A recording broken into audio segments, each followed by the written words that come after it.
Never read the comments. I have an uncle in Maine who is a lobster fisherman. And when I'm in Maine, I can do a perfect Maine accent. I can't do one in Texas. Something about the air here, it changes the way you speak a little bit. But there was a moment like 5 years ago or so when I was pretty deep into the Times job. And you know, we go up to Maine in the summer and it's like an escape. And we're sitting there overlooking Penobscot Bay, having a beer, lobsters in the pot that he's caught himself. And he's like, Ross, you know, the comments on your articles, they're kind of rough, aren't they? I'm like, why are you reading the comments? So, anyway, Chris Wolf's children are very, very, very, very wise. And the title of my talk does sound very pompous. And I should say that Chris made me put in the rebirth part. He said we needed some optimism at the end of dinner. I said people have had some wine, they'll have dessert, they'll be in a mood to hear about decadence, country club, chocolate, and so on. But I'll try and have an optimistic ending. But this is going to be a very ambitious talk for the end of a very lovely dinner. I'm very grateful to all of you for being here. I'm going to basically try and capture the entire arc of our civilization in about 40 minutes or so. And usually the best thing as a columnist to do is to write a book or an essay and then recycle it into talk after talk after talk. I'm not doing that tonight. This is sort of a rough draft of a book that may be published at some point in the future. So if it seems a little rough, that's my excuse. The book hasn't come out yet, so I can't rip it off. Although I did send it to my editor literally 5 hours ago, so you're getting a very, a sort of, you know, you're close to the work of column writing and so on in this moment. I hope you all feel very special. So I'm going to start by setting out what I think is a very common narrative about our era in Western and world history, a very common understanding of where we are right now as a people, even as a species. And then I'm going to tell you why I think it's all wrong, and I'm going to propose a different narrative instead.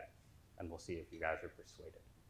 So the narrative that I think we're all accustomed to hearing is that this is an age of dizzying, vertiginous change. And I don't even know what vertiginous means, but it sounds like it describes our era. You know, you go on Twitter, you fire up Facebook, you pick up your iPhone, and you enter into these racing rapids in which everything seems to be happening all at once. Globalization, a communications revolution, you know, and all of this has only been accelerated by what seems to most people like the total insanity of our politics over the last few years. And so there's this narrative that everything you need to understand about Western politics right now, the rise of populism, the age of Trump, all of the anxieties and colliding forces, all of the culture war debates we're having, they're all because we're struggling to adapt to a pace of change that, you know, human beings have never had to experience before. And the world today is radically different than it was 10 years ago, 20 years ago. It's going to be even more radically different in 10 years. There's going to be all kinds of technological revolutions. We're going to have genetic engineering over here and self-driving cars over there. And whatever else is going on, our era is defined above all by change. Change at a pace that we've never experienced before. And I think that's wrong. I think that our era is defined above all by stasis and stagnation and drift and repetition, and that a lot of the frenzy of our debates and the insanity of our online arguments and the deep anxieties that people feel over the conflicts in our politics reflect a kind of subconscious understanding that we aren't actually hurtling forward towards you know, the eschaton or the apocalypse, but instead we're stuck. We're deadlocked, we're dead-ended, we're in a cul-de-sac, we don't know exactly how to get out. And when I use the word decadence in the title of this talk, and maybe someday in the title of the book, I'm trying to sort of repurpose the word to mean that. in effect. Decadence is a word that has a lot of different definitions. You know, you can be decadent and go to Las Vegas for the weekend. You can be decadent and eat too many strawberries. It implies riches and orgies in Nero's Rome and all of these kind of things. And I'm trying to do a little cultural appropriation, if you will, with the word, and use it to refer to sort of capture what I think is the defining feature of our era, which is, you might say, stagnation, drift, and repetition at a high level of wealth and technological proficiency. So what that definition means is that you can't be decadent if your society is desperately poor or in chaos. Decadence has to be a feature of development, wealth, and proficiency. But you also can't be decadent if you are growing rapidly and transforming dramatically. So some of the eras that people associate with decadence, like, let's say, the early 1920s, the Jazz Age, before the Great Depression and so on, weren't actually decadent because they were eras of change and transformation and growth. In order to be decadent, you have to be a little bit stuck, a little bit caught in a rut, a little bit tending to repeat yourself.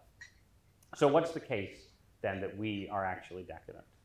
Well, I think you can see our decadence in 4 broad arenas. And I'm going to mostly talk about America, but bring in Europe as well, because I think both of the sort of centers of Western civilization, as it's traditionally been understood, fit my description. So let's start with economics and technology, right? In 2016, a year and a half ago, the US passed a really impressive milestone. We hit the highest level of median income for households in the US that we'd ever had. Very impressive.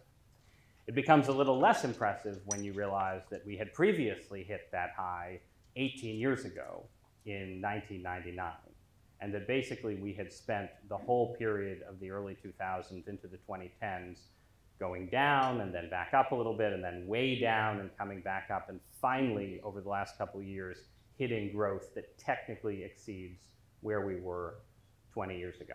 Now, this growth is real, right? I mean, obviously the economy is doing well right now.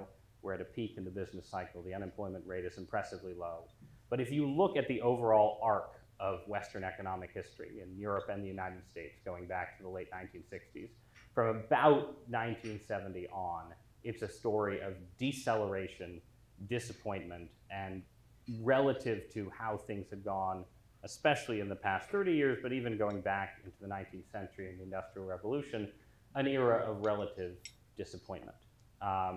And this disappointment is, again, not a disappointment of collapse. We haven't experienced anything like the Great Depression. Even the Great Recession was cushioned in many ways by our pre-existing wealth, cushioned by our pre-existing safety net programs and all the rest. There hasn't been a cataclysm.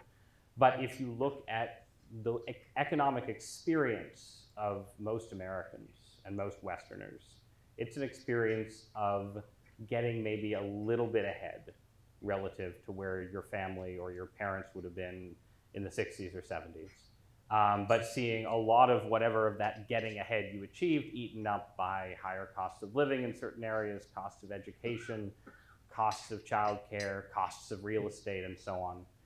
And there hasn't been anything like the kind of progress that people, let's say in the period from 1945 to 1965, just took for granted. And over that same period, I think, not coincidentally, because economic progress and technological progress are historically linked, there has been a general disappointment in technological progress that has been masked by remarkable progress in one particular area, and that area, of course, is information technology, right, where we have had real change, really dramatic innovation, real inventions that have changed the way we all communicate and talk to one another and post memes on Facebook and tweet about the articles that we wrote on the New York Times website and all the stuff that we do online. But if you go back again to the expectations of the 1950s, 1960s, and 1970s, and look at areas outside of what Silicon Valley has achieved, outside of information technology, if you look at transportation and energy and a whole range of sort of mass economy human endeavors, what you see is what looks a lot more like technological stagnation.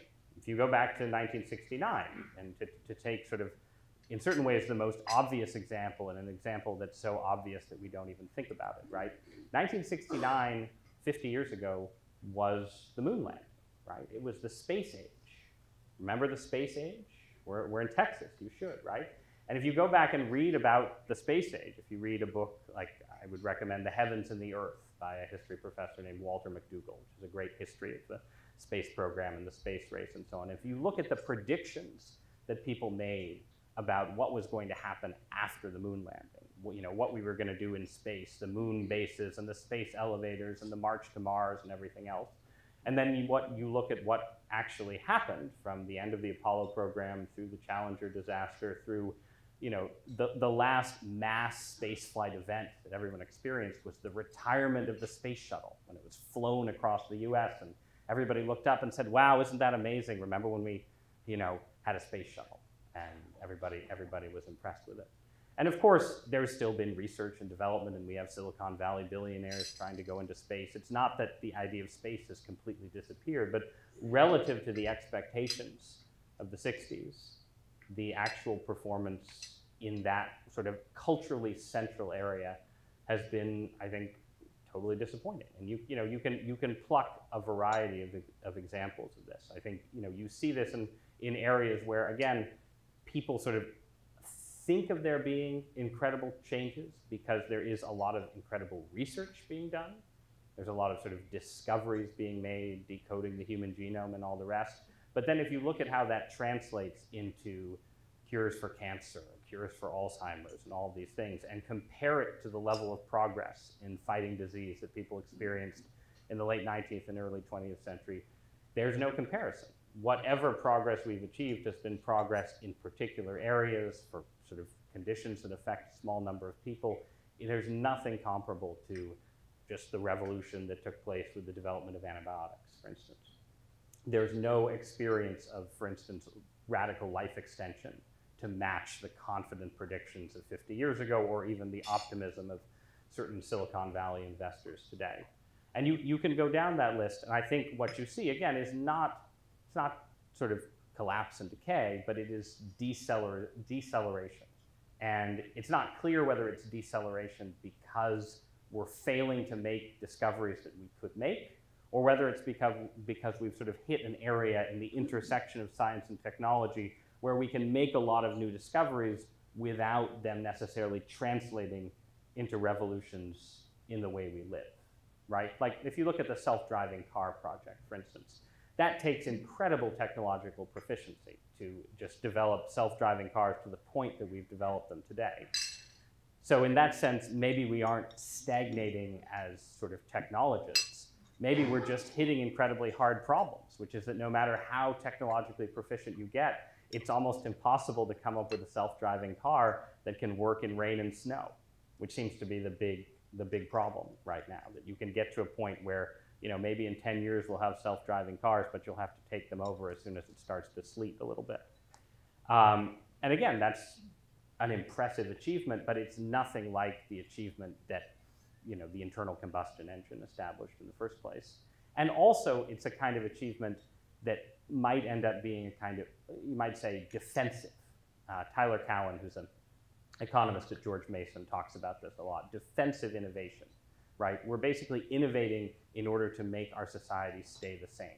So that's what a lot of alternative energy research is. It's what a lot of research connected to climate change and figuring out how to be sustainable is. It's not research that aims to transform the way we live. It's research that aims to make our way of life more sustainable. And I'll come back to that sustainability idea in a minute. But that, I think, is the economic and technological story, a story of deceleration relative to expectations over the last couple of generations. Then there's the political story, which I think is more obvious to people. The technological case is a little counterintuitive, but I think most people would agree that Western political systems, American democracy, the European Union, evince the symptoms of what you might call sclerosis, basically. They are systems that were built at various periods. In the United States, our welfare system was built under Franklin Roosevelt and expanded in the 1960s. In the European Union, the sort of continent-wide Union is more recent, the common currency is more recent still, but they are all sort of creaking and groaning, barnacled with special interest groups, defined by gridlock and stalemate and essential unworkability. And I think you see this in obvious ways in American politics, especially over the last 10 or 15 years, where we have essentially moved to a style of government where the legislature doesn't really even try to legislate. It just sort of assumes that American politics is going to be conducted through complicated negotiations between the executive branch and the judiciary, with the legislature occasionally intervening, but basically leaving a free hand to the executive in foreign policy and doing as little as possible in domestic policy, because whenever you try and do anything within this system, there's an immediate and tremendous backlash and everybody gets turned out of office and everyone agrees, well, we're not going to try that again ever, right? So basically, going back to the tail end, certainly of the George W. Bush administration, but I think you can extend it back through the Clinton era, even back into the Reagan era. You have occasional legislative successes, but a constant failure of bipartisan negotiations on just about every issue. We haven't had bipartisan deficit reduction in 25 years. We haven't had a bipartisan deal on immigration in 30 years, and it's sort of increasingly unimaginable that you could have those kind of bipartisan deals today.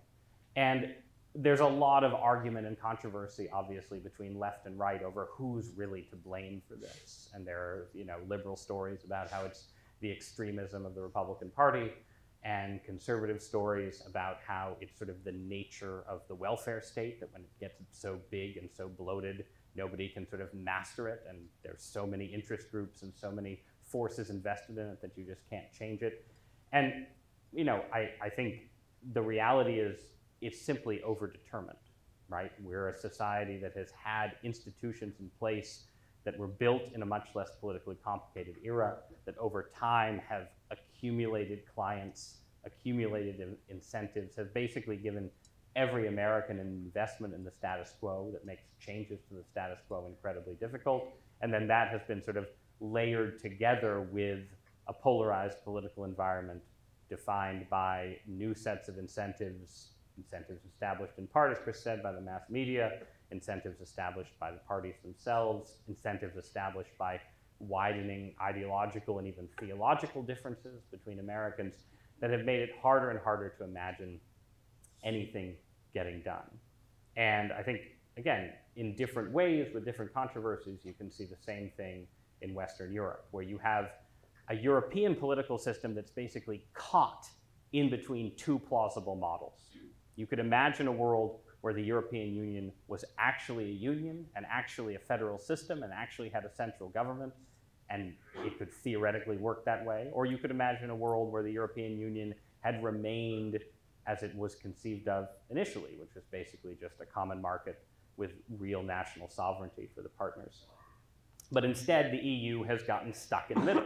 It has a common currency, but no actual central government. It has some of the apparatus of a centralized state, but it doesn't have the tools you would need to actually make that state govern effectively. And what you've seen in Europe's political crises over the last 10 years is this constant stuckness, where the countries on the periphery don't want to integrate further, because that would just end up with, ultimately, probably with their subjugation to Germany by peaceful means this time instead of warlike ones. But they also don't want to take the dangerous leap of leaving the Union, because look what happened when the British tried to do it, God help them. So it's this, again, it's this sort of sense of stasis and stalemate built around a system that is creaking and complex and seemingly impervious to political reform. And then lurking below that in both continents, I think, in both North America and Europe, is this deeper stalemate, which you might say is sort of the stalemate of the establishment versus the populists, right? So you have in the West, really for the first time in Western history, an elite that is truly national or truly transnational, right? If you went back in American history, America sort of had a national elite in the sense that the Northeastern WASPs had outsized power over a lot of institutions relative to other elites. But America historically was defined by regional elites, competing elites, elites in the Midwest, elites in Texas, elites in the South, elites in the West, sort of competing and fighting and sort of hashing out and in effect representing different regional forces and institutions.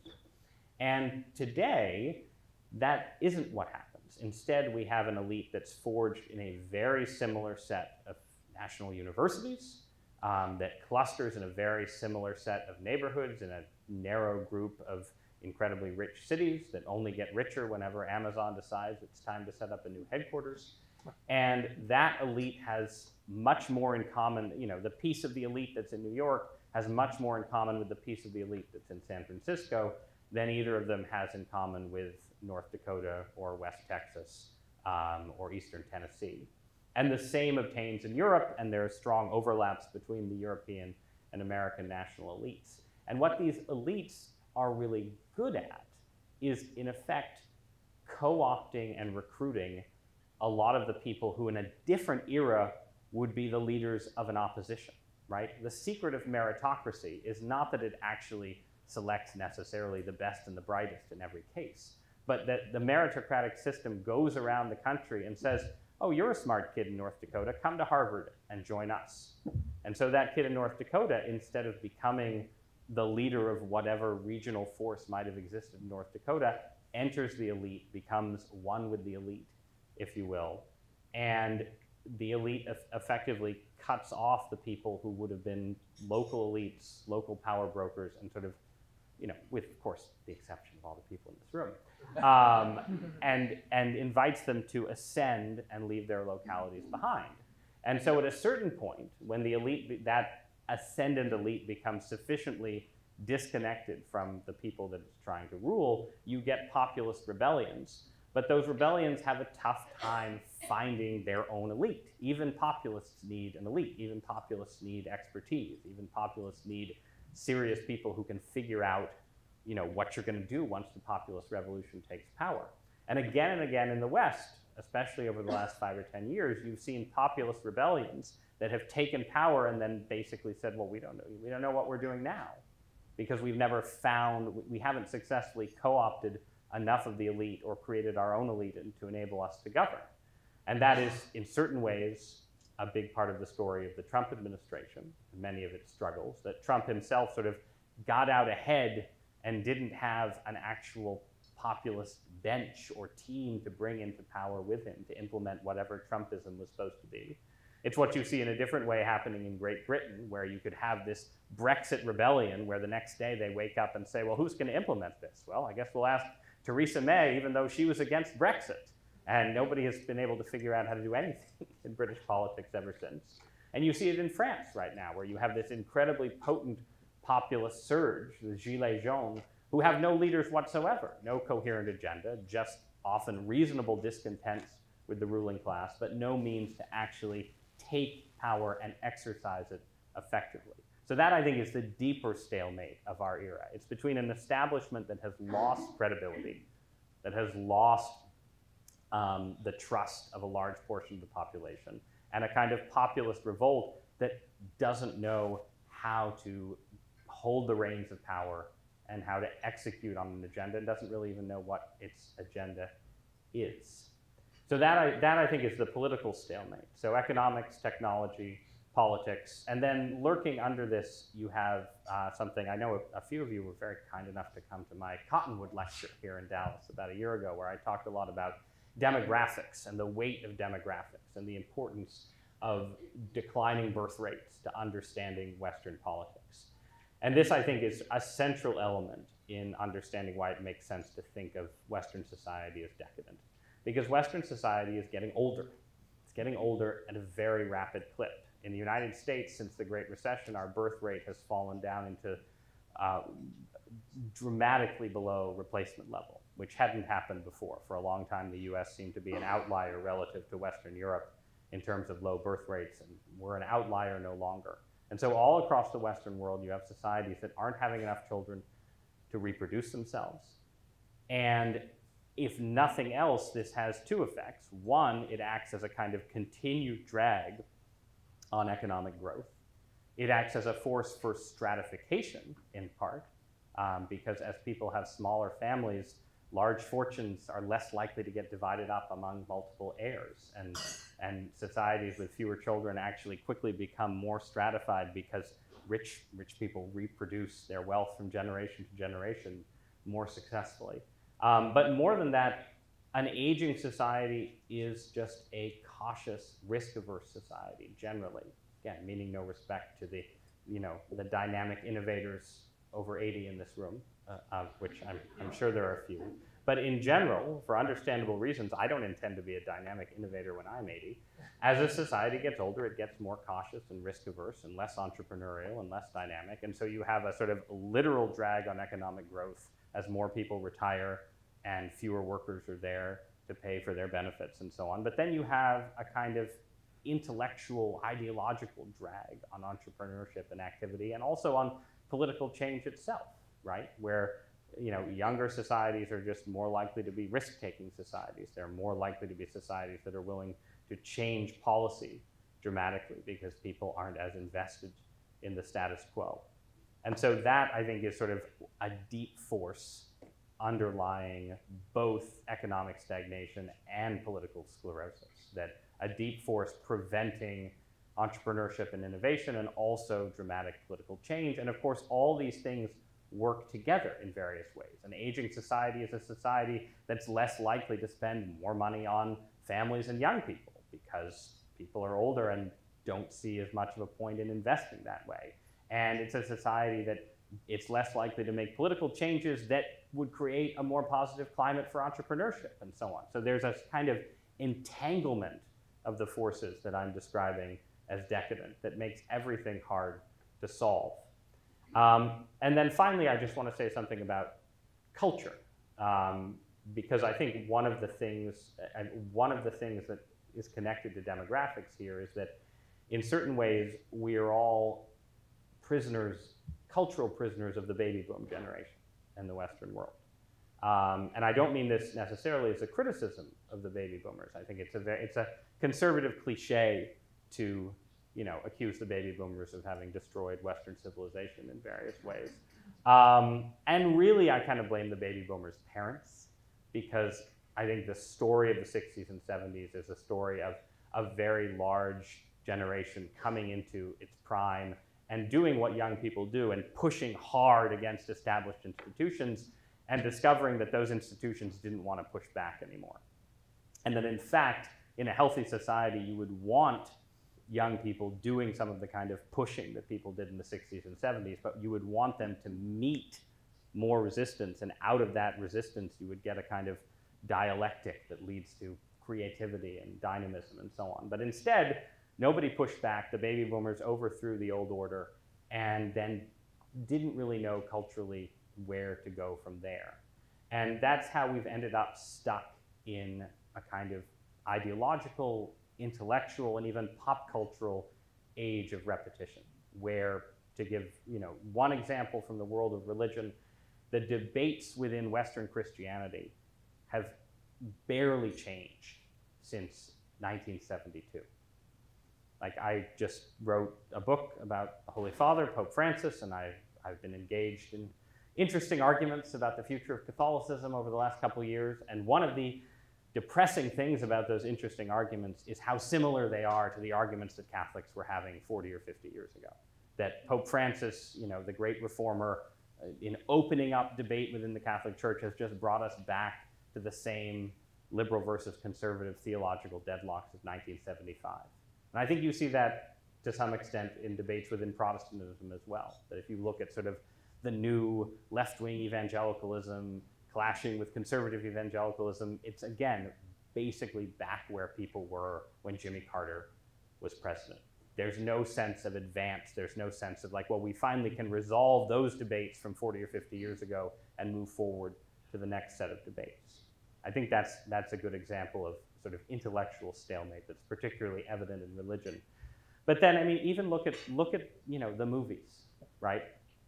I think you can see, what is more decadent than the fact that every single big budget Hollywood movie is a sequel, a reboot, a remake of some property that dates back to what was, I think, much more of a golden age in American culture somewhere between the 1930s and the late 1970s, whether it's superhero movies or Star Wars sequels or anything else. You know, and some of this is created by globalization and by the need to create movies that sort of have a simple enough plot to be sellable in markets all around the world. But some of it really is, I think, a kind of creative exhaustion, where people can't imagine how to tell new stories, so they're just telling the same stories that people really enjoyed when the baby boomers were young. And a couple examples, because I like to talk about pop culture, right? So these are linked. How many of you how many of you have seen Back to the Future? Excellent. There are still some cultural touchstones in America. So we are now as far from, as of 3 years ago, from 1985 when that movie came out, as Marty McFly was from the 1950s. And I think it's fair to say that if you did a version of Back to the Future today and sent someone back to 1985, the movie would just be much less successful, because the cultural gap between today and the 80s is just much narrower than the gap between the Hill Valley of the mid-80s and the Hill Valley of the mid-50s. You know, there would be a lot of cell phone jokes. There'd be a lot of jokes about like shoulder pads and fashion in the 80s, and there'd be some talk about how unenlightened the 80s were on same-sex marriage or something. But in general, the kind of cultural rift that made the original movie work wouldn't exist today. And do you guys remember the scene in the movie where he's going into his father's bedroom and he's trying to have his father have this dream where somebody is telling him to go ask his mother out on a date, and he goes in and he says something like, "I'm Darth Vader from the planet Vulcan," right? And the joke is, you know, this is like the core of pop culture in the 80s, is, you know, Star Trek and Star Wars, and you're going to go back and this guy from the 50s has no idea who Darth Vader and Star Trek are, so, you know, he's going to think this is a real extraterrestrial visitation, right? So here we are 30 years later, and what are the big, you know, what are the big movies? What are the big Hollywood movies of our time? There's still Star Trek and Star Wars. There's no, you know, nothing has changed from where we were in the 1980s. The big Hollywood blockbusters are Star Wars sequels. There isn't some new, you know, maybe you could do it with The Matrix or something, but there really isn't a sort of new corpus of pop culture that would even make that joke work.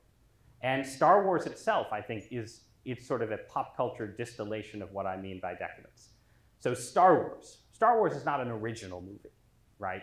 George Lucas takes stuff from like 17,000 different pieces of cinematic history, everything from, you know, 1930s serials to, you know, Leni Riefenstahl's Triumph of the Will, and puts it all together and comes out with Star Wars in the late 1970s. It's a pastiche, but it's a brilliant pastiche.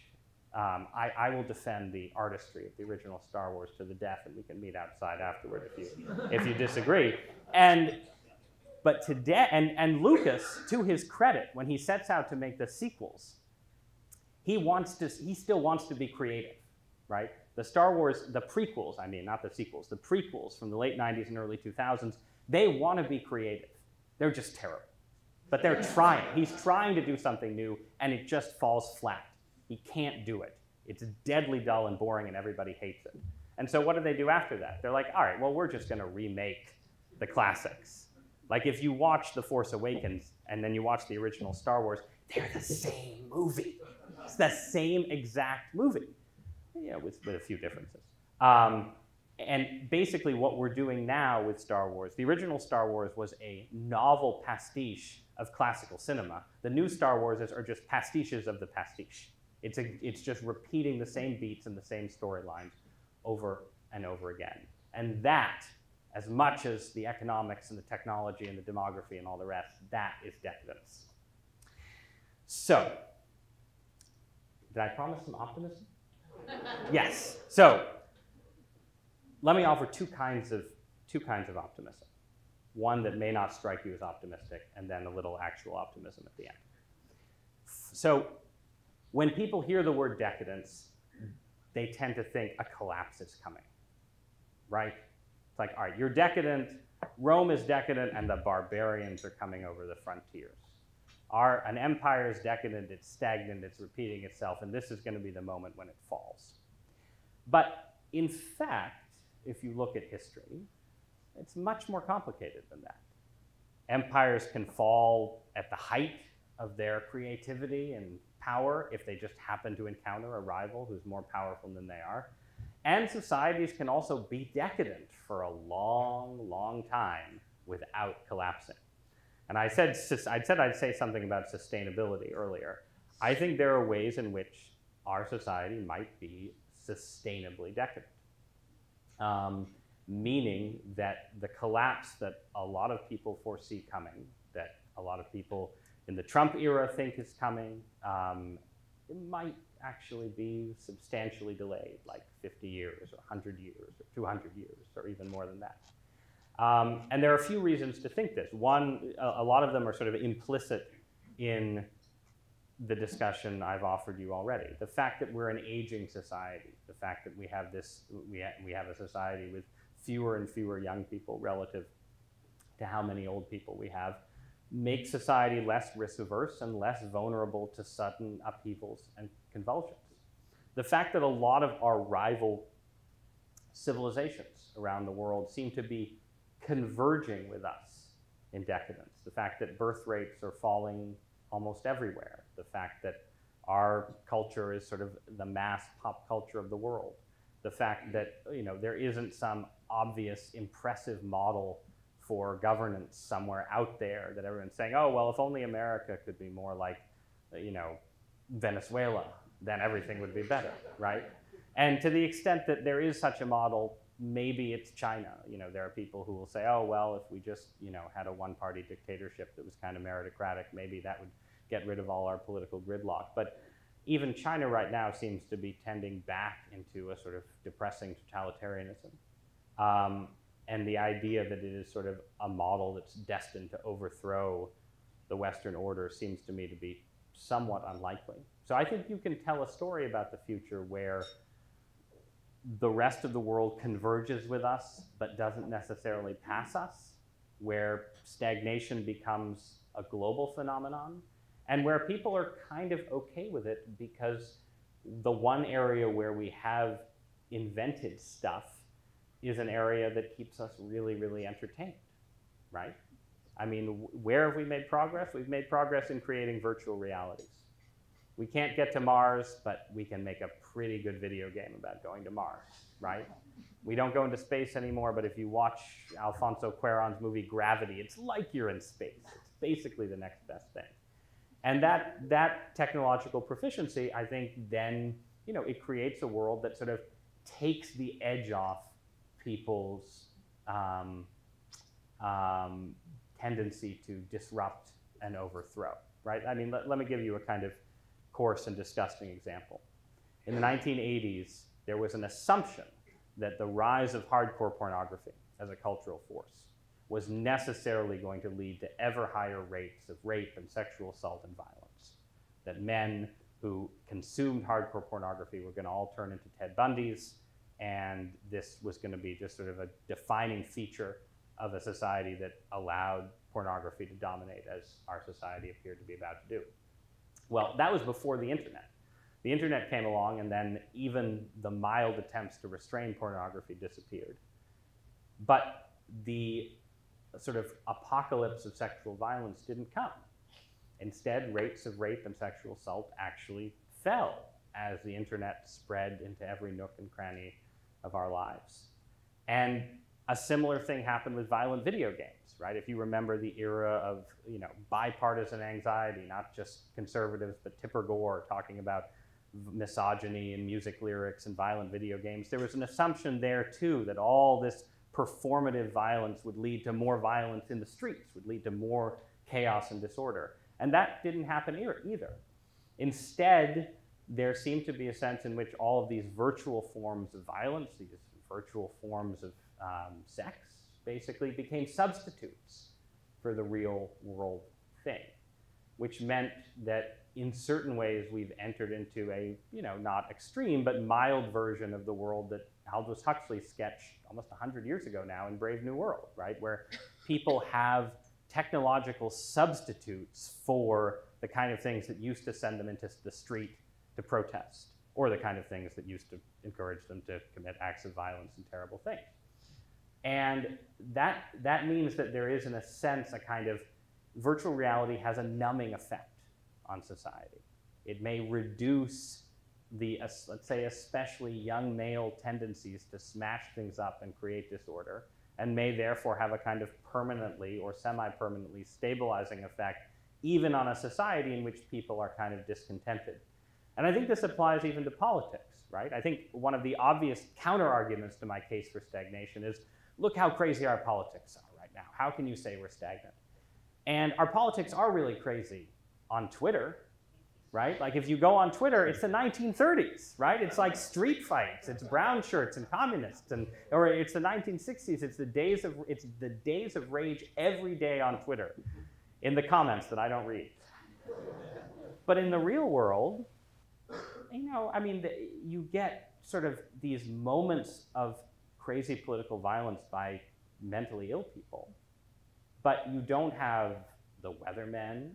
You don't have the scale of anti-war violence you had in the late 60s. You don't have anything like segregationist violence in the early 60s. Organized political violence in the US has not surged in the Trump era.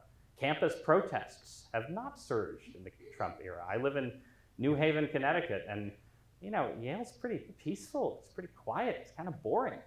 There isn't anything like that, those kind of late 60s surges of political protest.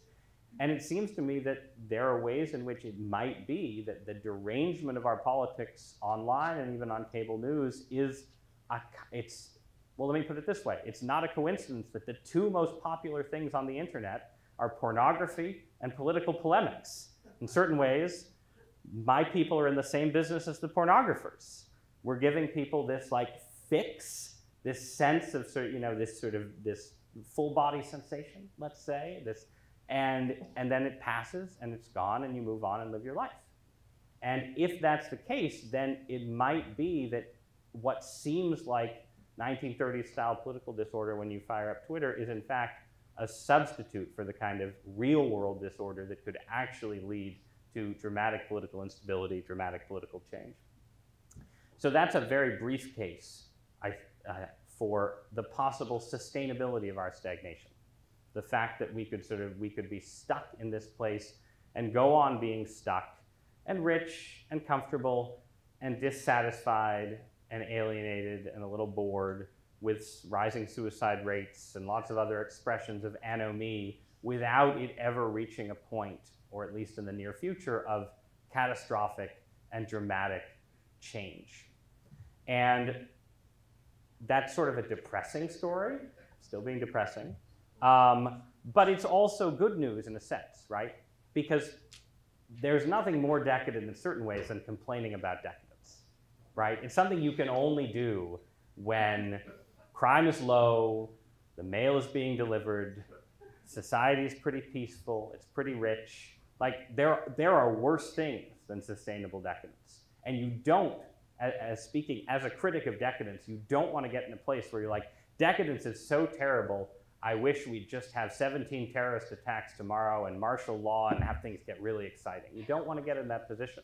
And I think people do get in those positions sometimes. That if you look at late 19th and early 20th century Europe, when there was a lot of, I think, reasonable anxiety about cultural decadence, one of the responses was this surge of nationalism and martial valor and so on that ended up cashing out very, very badly in World War I. And on a more modest scale, I was a young political conservative after 9/11. I was 21 years old when 9/11 happened, and there was this sense, not just on the right, but I think especially on the right, that this was a terrible tragedy, but it was going to bring an end to decadence, and America was going to be serious again. And the truth was that a lot of the decisions that were made in that spirit, including the decision to invade Iraq, didn't work out very well. And you can't just sort of say, we're going to bring back seriousness of purpose unless there really is something to be clearly serious about. So you should be skeptical of decadence and critical of decadence. It's bad in all kinds of ways, but you should also remember that it is in certain ways a luxury good. And it is finally a luxury good, and now I'll be optimistic for 5 minutes and then send you guys home happy.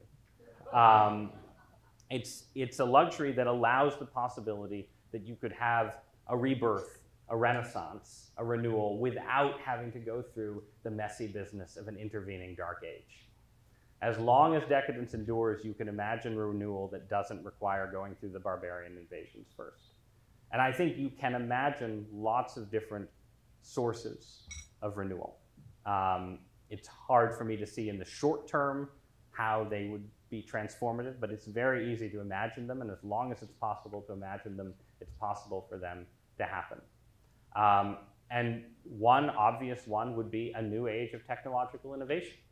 It could be that we really are in this kind of bottleneck where we're doing a lot of technological research right now that isn't cashing out in big ways, but is a necessary precondition for a big burst out of the bottleneck that's going to happen in the next 10 or 20 or 30 or 40 years.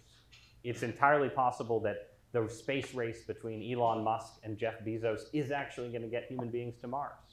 It's entirely possible that some intersection of genomic research and artificial intelligence technology is going to transform the way we treat Alzheimer's and cancer and all of these things. It's impossible. It's very easy to imagine, so easy that people are constantly imagining it, us breaking through this technological bottleneck and having at least a wave of real technological progress, real technological change over the next 50 or 100 years that would have obviously positive benefits for lots and lots of people.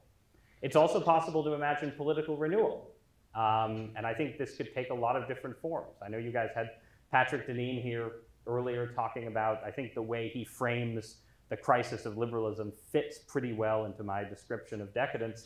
And he ends his book, and I think Pat is the first to admit that the book is longer on diagnosis than solutions, but he ends the book by imagining a kind of rebirth of localism, a rebirth of sort of local civic republicanism, local civic life, as people sort of opt out. You basically escape the sclerotic central state by opting back into local forms of community and self-government. So you could imagine a localist renewal in politics, but you could also imagine national forms of renewal. I think in the chaos and madness of the Trump presidency, you can see something there, a kind of populist communitarian conservatism that would actually be a positive evolution, a sort of a conservatism that's actually responsive to the social crisis of our time. It doesn't have leaders, it doesn't have a policy vision necessarily, but it is in there somewhere, waiting for someone to seize it and bring it to life.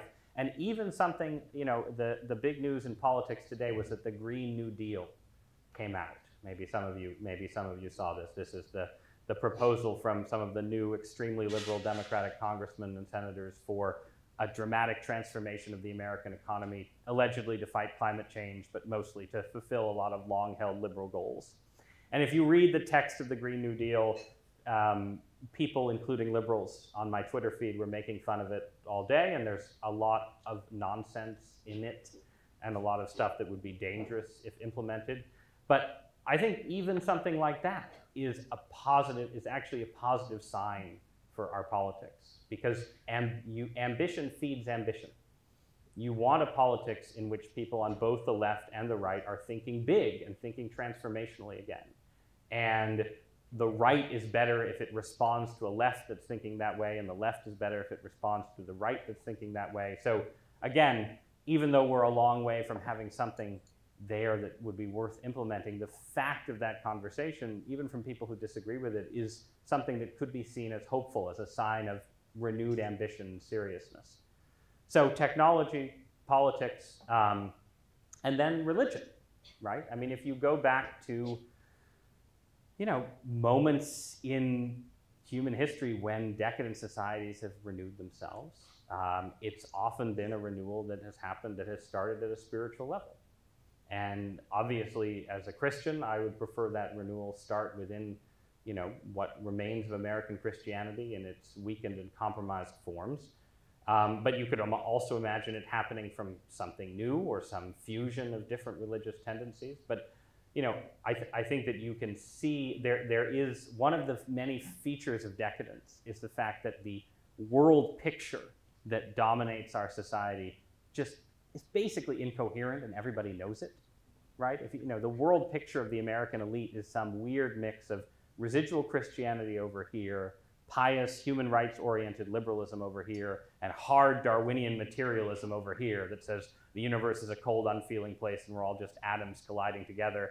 But somehow human rights are really important too, and the Nazis were bad, right? Like that's not a world picture, and people know it. And I think people are hostile enough to traditional Christianity that they don't want to go back to that, and they're fearful of totalitarianism, so they don't want to lurch in different directions. But there's still a sense, I think, of the absurdity and incoherence of that world picture that provides an opportunity for a more coherent and plausible world picture that actually renews a society and becomes the basis for civic life, communal life, artistic regeneration, and all the rest. And maybe it comes from outside, right? I mean, maybe the future of Western Christianity is going to be determined by what happens with African Christianity and Chinese Christianity, and we're going to be influenced more by them in some 21st century future than they are by us. There's a lot of wild scenarios out there. But the point is that they are out there, and they're possibilities, and they're there to be grasped. And ultimately, I mean, I'll end on a sort of ambiguous note, which is that, there are lots of ways in which our society resembles ancient Rome, in the sense that ancient Rome imagined itself as sort of the world civilization, covering the known world in which all of these different cultures, it was the first multicultural empire in various ways. And of course, it wasn't really a world civilization, but we are, right? And we have, I think, a lot of the, at least some, let's say, of the issues that beset ancient Rome in the years when, unbeknownst to most people, Christianity was first emerging. And, Christians at the time and down to the present day told a kind of providentialist story, right? They said that the Roman Empire had to emerge and become this world-spanning empire because it was going to be the mechanism through which Christianity then spread throughout the world. And then even beyond that, G.K. Chesterton has this long passage in one of his books where he talks about how Roman decadence was a necessary precondition for Christianity, in the sense that it sort of showed the limits of purely human achievement. And it created a moment when, again, the time was right for people to say, human beings have done all we can do, we need something else, and then something else arrived. And I think if you're willing to think of history in providentialist ways, which I'm presumptuous enough to do from time to time, I think you could imagine us being in a similar position at the moment. The Bible begins by telling human beings to fill the earth and subdue it. Well, we've done that, and we're sort of stuck, and we need to figure out what comes next. And one of the funny things about the Trump era and all its sound and fury is that, while you're scrolling through your Twitter feed of crazy political events, there have been a bunch of weird things having to do with extraterrestrial life. You guys notice that? We had like that weird, maybe it's an asteroid that sailed through our solar system. I told you this was going to end in a weird place. And there are Harvard astronomers like, that could be a piece of an alien vessel, you never know. And we had the weird Pentagon release of tapes showing Pentagon pilots encountering UFOs and so on. And listen, I'm not saying the aliens are coming. I'm also not saying that Jesus Christ is about to come back. But if something really crazy happened in the next 100 years, some reaching down from outside, some new opening, some totally unexpected thing that's beyond the capacities of our current somewhat decadent society, I think there's a good case that in hindsight, given where we've ended up, we kind of should have seen it coming. So I'll leave you there. Thank you guys so much.